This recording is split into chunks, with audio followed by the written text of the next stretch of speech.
Čau visiem! Mani joprojām sauc Pēters Upelnieks, un jūs joprojām skatāties kanālu Pati esība, jeb patiesība. Jo šajā kanālā es dalos ar to, kas ir noticis ar mani. Un ja jau tas ir noticis, tā ir patiesība.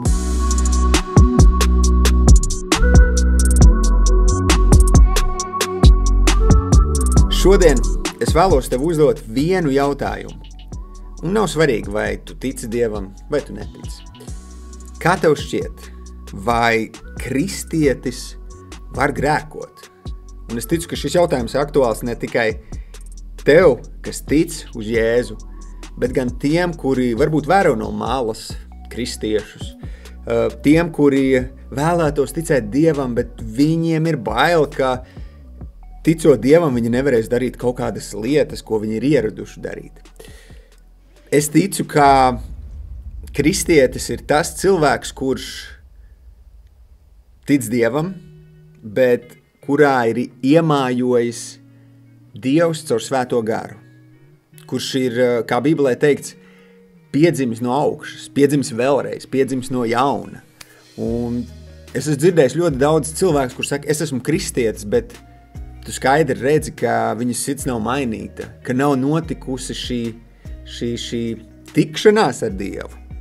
Ka viņš varbūt tic, varbūt viņš iet uz baznīcu kaut kādas reizes, varbūt viņš arī lūdz Dievu, kad sūdzes meļās mutē, bet Dievs vēl nav atklājies viņam personīgi. Un es ticu, ka kristietis, kurā mājo svētais gars, viņš nevar ilglaicīgi un labprātīgi palikt grēkā.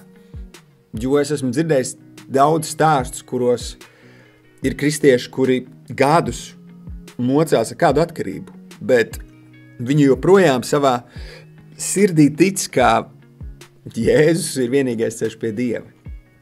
Man šķiet, šī ir pati grūtākā cīņa kristietim. Tas brīdis, kad viņš krīt grēkā, vai viņš ilglaicīgi varbūt dzīvo grēkā, šī ir lielākā cīņa, jo pretinieks, ļaunais, velns, sātans, viņa vienīgais mērķis ir nevis, lai tu grēkotu, bet lai tu grēkā atteiktos no Dieva. Lai tu, esot grēkā, teiktu sev, ka es neesmu cienīgs. Dievs, tu redzi, es esmu pieņēmis Jēzus, ticu tev, bet tu redzi, joprojām grēkoju. Ko man darīt? Kaut kas ar mani nav kārtībā. Es varbūt neesmu glābts.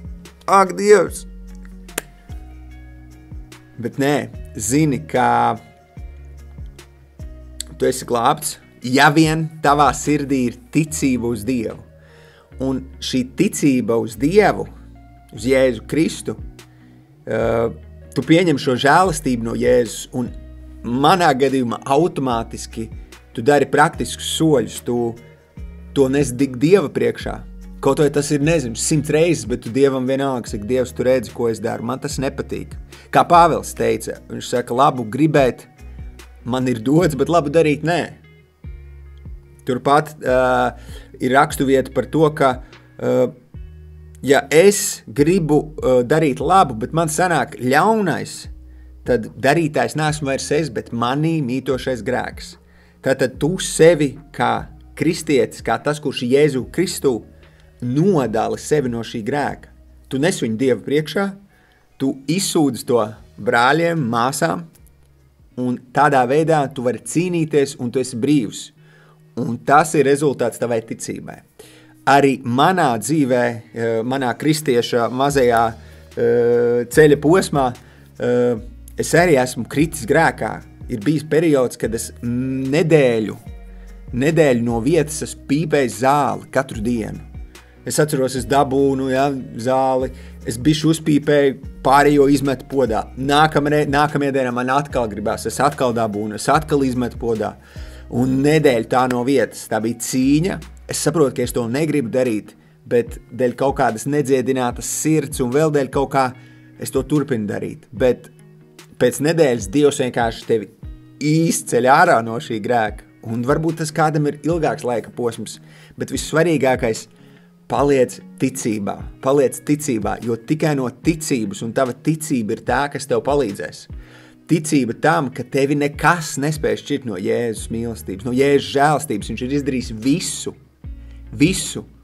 Un šī ticība ir tā, kas tevi izvedīs ārā no tā. Tikai ticība. Ne, ka tu praktiski kaut ko sāks darīt. Sākās viss ar ticību, un šajā ticībā tu sāks rīkoties. Tu zini tiešām praktiskus soļus, ko darīt. Izsūdz Dievam, izsūdz brāļiem, un turpini iet šo cīņu. Jo tikai ticība ir tā, kas tevi var izglābt, un ticība uz Dieva dēlu ir visa iesākums, un tā ir uzvara. Tā ir pilnīga paļaušanās uz Jēzus darbu tavā un manā dzīvē. Tāpēc uz jautājumu vai kristietis var grēkot? Es teiktu, pats kristietis, kurš ir augšām cēlies ar Jēzu kopā, viņš vairs nevar grēkot. Man tā šķiet. Tāpēc zini, ka ja arī tu varbūt atrodies kādā grēkā, tad zini, ka tu esi cienīgs, Jēzus Kristus ir nomiris par tevi, un tev ir iespēja vienmēr katru dienu būt brīvam un dzīvot uzvarā. Un uzvara nenozīmē tas, ka tu vairs negrēkos. Uzvara nozīmē to, kā ar laiku, rūdoties un pieaugot tavai ticībai, tu spēsi valdīt par šo grēku. Un ja tu varbūt neesi ticīgs cilvēks, un varbūt, ja tu vēl neesi atdevis savu dzīvi un savu sirdi Jēzum, tad vienkāršos vārdos saki, Jēzu, es ticu, ka tu nomiri par maniem grēkiem. Dievs, es gribu, lai tu ienāc un mājo manā sirdī, un es gribu, kungs, lai mana dzīve mainās, lai tā būtu patīkama tev, un es gribu dzīvot par godu tev. Un tas ir viss, kas tev ir jādara. Lai Dievs tevi svētī, un tiekamies jau nākamajā video.